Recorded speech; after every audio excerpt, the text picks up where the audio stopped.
Ça y est les gars, on a des vraies informations sur le 9950X de AMD et on va voir ça dans cette vidéo.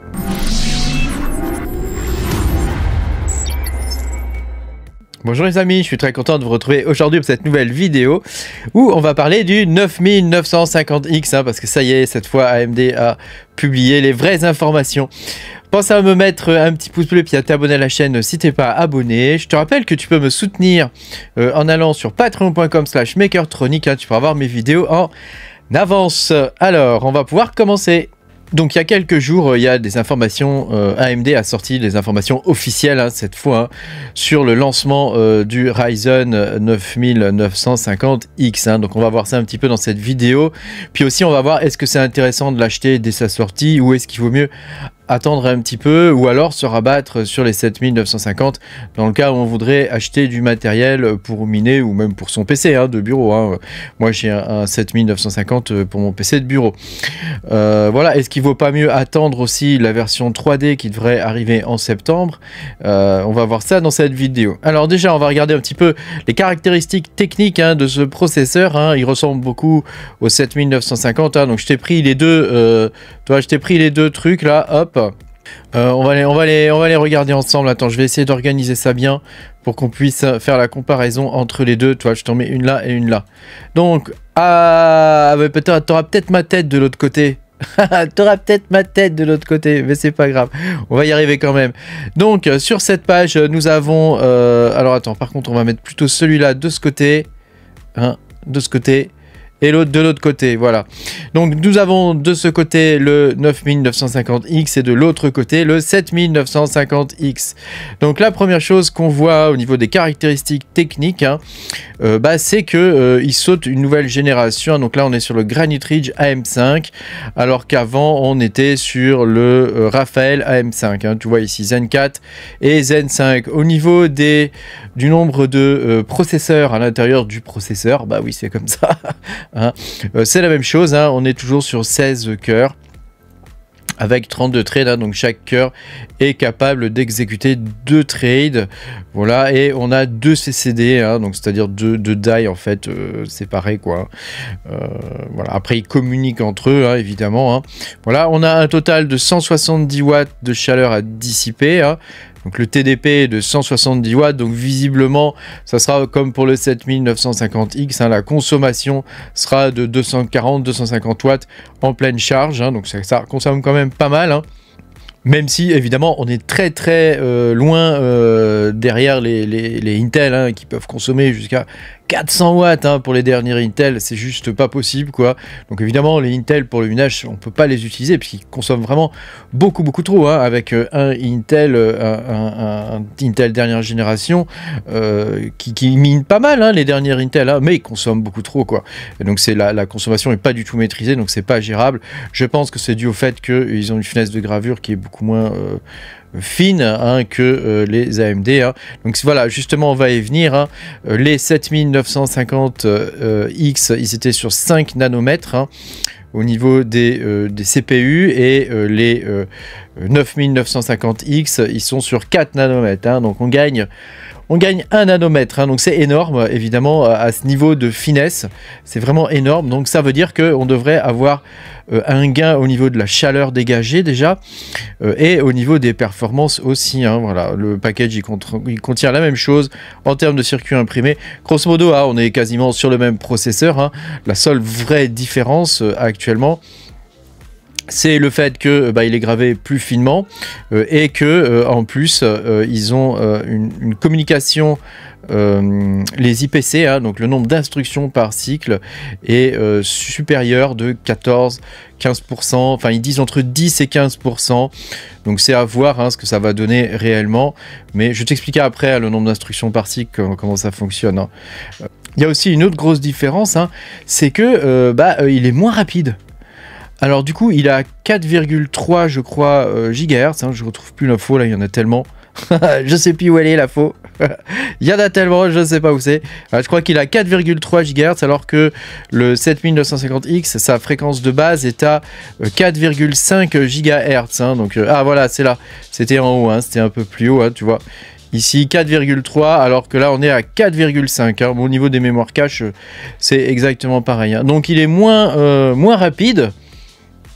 Les CPU sont moins rapides, mais par contre, il va plus vite puisque, comme il est gravé plus finement, et puis qu'ils ont amélioré le nombre de cycles par horloge. Alors je sais pas trop ce qu'ils ont fait hein, pour l'améliorer, mais ils l'ont amélioré. Hein. Alors le nombre de cycles, le nombre d'instructions par cycle, pardon, les IPC, hein, c'est un truc très simple. Hein. Je vais te faire une analogie assez facile à comprendre. Si tu fais un avion en papier, hein, ou disons qu'il y a 50 pliages pour faire cet avion en papier. Voilà, les anciens processeurs, par exemple, ils vont faire les pliages un à un. Tu vois, ils vont faire une instruction par cycle. Hein. Alors que là, ils sont capables de faire plusieurs instructions par cycle, c'est-à-dire de faire plusieurs pliages en même temps, et donc évidemment l'avion est construit beaucoup plus vite, hein. Il est plié, c'est le cas de le dire, il est plié beaucoup plus vite, quoi. Donc tu vois, ça correspond à ça en fait, hein, le nombre d'instructions par cycle, pour faire une petite analogie toute simple, quoi. Au niveau du Precision Boost, on est pareil, hein, au niveau de la taille, on est à peu près pareil, au niveau des instructions, c'est la même chose. Par contre, grosse différence quand même, au niveau des PCI Lane, et ça c'est important quand même, hein, le nombre de PCI Lane, on en a moins, puisqu'on passe de 12 PCI Lane sur... alors ça dépend de la Mobo en fait, hein. Mais si tu es sur une X670E, donc celle étendue, hein, tu es, ou même celle non étendue, hein, tu es sur 12 fois Gen 4, hein, donc tu as 12 PCI Lane. Par contre, si sur la dernière génération de cartes mères, les X870E, on n'est plus que sur 8 fois. Donc ça veut dire que tu auras moins de... Par exemple, sur la mienne, là, celle sur laquelle j'enregistre ma vidéo, j'ai 4 SSD hein, qui sont branchés dessus, plus la carte graphique, etc. Tu vois, donc il y a du monde. Donc là, on devrait avoir moins de ports, je pense, SSD, NVMe. Hein. Donc bon, à voir ce que ça va donner. Hein. Mais en tout cas, il en a moins. Alors je ne sais pas pourquoi. Ils ont réduit, peut-être c'est une question de coût. Ils se sont dit que personne utilisait les 12 fois, hein, mais peut-être, hein, je ne sais pas. Hein. En tout cas, il y en a moins. Et aussi, au niveau de la mémoire, il y a aussi une différence hein, qui devrait être capable, en tout cas sur les cartes mères, de supporter de la DDR 6400 au lieu de la DDR 6000. Hein, donc c'est du 3000... c'est du 3000 plus 3000 en vrai, hein, 3000 aller, 3000 retour. Quand tu regardes sous Windows d'ailleurs, ici, tu vois, gestionnaire d'état. Non, je me suis trompé, c'est pas ça. Gestionnaire de tâches, tu vois, ici, hein, tu vas dans performance, mémoire, ici, et tu vois, vitesse. Ah ben ils l'ont changé, dis donc. Ils l'ont changé sous Windows, c'était pas comme ça avant. Maintenant, tu vois vitesse 6000 MHz. Avant, tu voyais 3000. Hein. Donc ça, ils l'ont changé. Hein.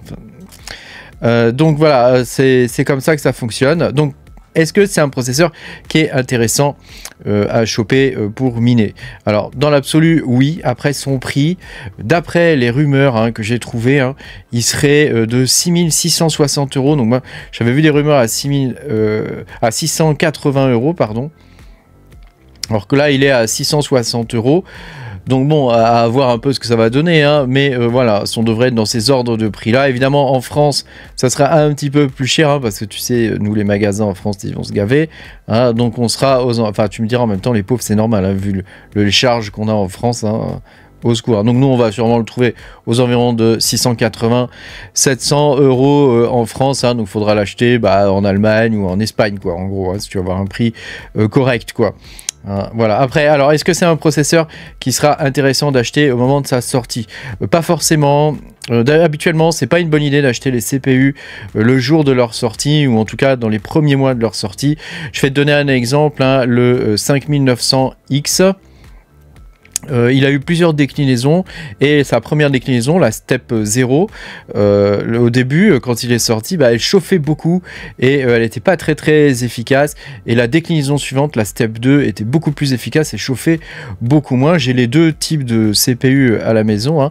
J'ai un 5900X en Step 0 et j'en ai 4 en B2. Hein. Et celui en Step 0, je l'utilise pas pour miner, quoi. Parce qu'il chauffe énormément et il consomme beaucoup plus, quoi.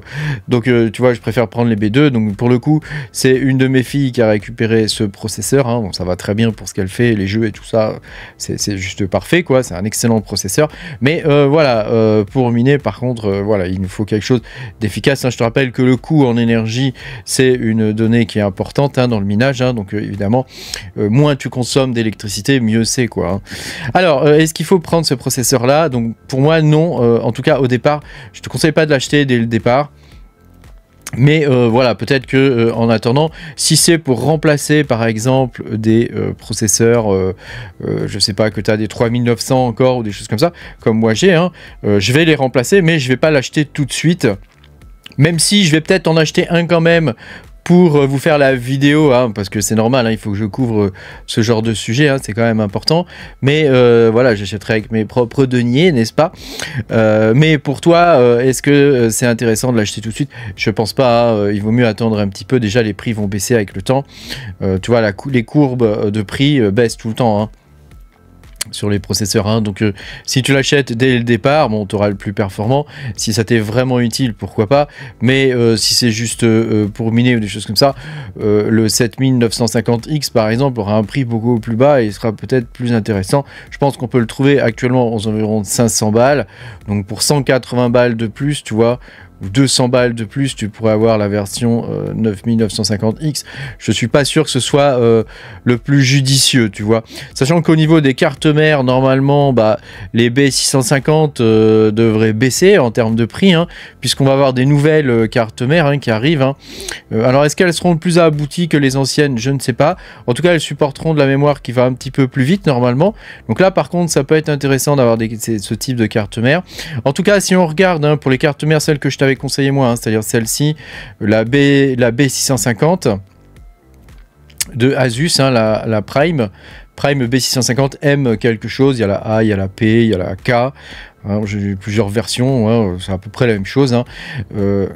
Elles sont très bien. Le BIOS, si on va voir hein, dans la partie assistance, attends, je vais remettre en plein écran. Si on va voir dans la partie assistance ici, les BIOS, tu vois dans pilote et outils, BIOS et firmware, tu vois ici, ils sont déjà à jour. Hein, donc tu vois, il écrit ici, update AGESA version to combo. Hein, patch A to support next generation AMD Ryzen processor. Hein, donc les cartes mères Asus, alors je vais pas regarder pour les MSI et les gigabytes par exemple, mais j'imagine que ça doit être pareil. Hein. Ils supportent bien les dernières versions des processeurs, donc à tester évidemment. Hein. À coup sûr, il va y avoir des problèmes. Hein. Moi, je me rappelle les premières versions des Ryzen série 7000. Ton premier boot, fallait attendre un quart d'heure, quoi. Il fallait attendre un quart d'heure. Il y en a plein qui ne comprenaient pas ce qui se passait. Moi non plus. Hein, la première fois que j'ai démarré, j'ai dû attendre 10 minutes. Quoi. Ça a été un peu compliqué hein, pour certaines cartes mères. Hein. Celle-ci, par exemple, hein, la MA, la MP, quand elle est arrivée, hein, la B650 MP, elle avait un problème avec le SSD. Il fallait brancher un SSD sur le port SATA. Sinon, elle ne bootait pas. Quoi. Donc, tu vois, il y a toutes sortes de crétinerie hein, qui arrive au départ. Hein. Donc le mieux, moi je pense, hein, c'est d'attendre un petit peu, hein, au moins 2-3 mois hein, que les choses se tassent. Hein. Et puis après, il y a un autre élément à prendre en compte qui, à mon avis, est assez important aussi. C'est l'arrivée de séries X3D. Sachant que actuellement, les séries X3D vont être overclockable, donc pour nous undervoltable. Hein. Donc ça c'est une excellente nouvelle puisque ce sont les processeurs actuellement les plus puissants sur le marché hein, en processeur de bureau. Hein. Et à ne pas s'y tromper, hein, ceux qui jouent à des jeux, le 7800 X3D est plus puissant que le 9950X pour jouer à des jeux. Hein. Donc ça te dit quand même l'état du truc, quoi. Hein. Donc évidemment, si on peut avoir des 9950 X3D et qu'on peut les undervolt sans aller à passer par la courbe de machin, tu vois, ou à gérer le Power Package Tracker, quoi, le PPT, ça peut être beaucoup mieux pour nous, hein, parce que pour le coup, on va pouvoir vraiment avoir quelque chose, un réglage fin. Hein. Moi, c'est la raison pour laquelle je ne prenais pas de X3D. Parce que je ne pouvais pas régler finement la consommation, le voltage hein, au niveau des cœurs et pouvoir gérer voilà, tout le package, savoir quelle température il allait faire et pouvoir l'overclocker, l'undervolter correctement, hein, gérer les voltages, etc. Voilà. Donc ça, c'est quelque chose quand même qui est essentiel. Voilà, le couple CPU ratio et voltage en minage, c'est absolument essentiel, hein. C'est comme ça qu'on undervolt ces processeurs et qu'on arrive à obtenir le truc le plus efficace possible, hein, c'est-à-dire qui mine le plus tout en consommant le moins possible, hein. Donc moi personnellement je vais attendre déjà septembre, hein, pour voir la sortie des X3D. Alors je sais pas encore, hein, quel processeur je vais acheter, hein. Est-ce que je vais prendre un 9950X pour faire une vidéo dessus, hein, puis j'utiliserai sur mon PC par exemple. Hein, ça pourrait être pas mal, hein. Ou prendre un X3D, attendre et prendre un X3D. Moi, personnellement, je te dirais, attendez que les X3D soient sortis. En plus, actuellement, on ne sait pas trop, hein, en termes de minage. On n'a aucune visibilité sur l'avenir en termes de rentabilité, hein. Donc ça c'est quand même quelque chose qui est important, hein. Il faut, quand on mine, il faut pouvoir avoir des coins de secours qui restent rentables malgré tout.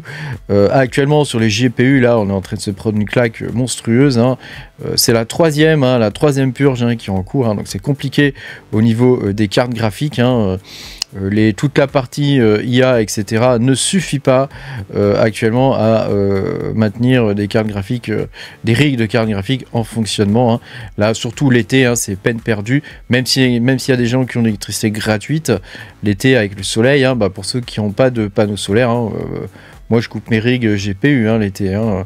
Voilà, il y a le Xelis qui serait intéressant à miner, mais bon, ça reste du spéculatif. Et moi j'ai déjà tous mes CPU qui tournent, hein, tu vois, je peux pas tout avoir en même temps, hein, sauf cas où vraiment il y a des trucs intéressants, comme à une époque avec le Cubic, hein, où j'avais tout sur Cubic. Là actuellement, moi j'ai mes GPU qui sont coupés et j'ai mes CPU qui tournent. En plus, ça m'évite de monter à des températures de 50 degrés dans le garage. Merci beaucoup d'avoir regardé cette vidéo. Pense à mettre un petit pouce bleu et puis à t'abonner à la chaîne si t'es pas abonné. Et puis moi je te dis à bientôt pour de nouvelles aventures. Salut, salut.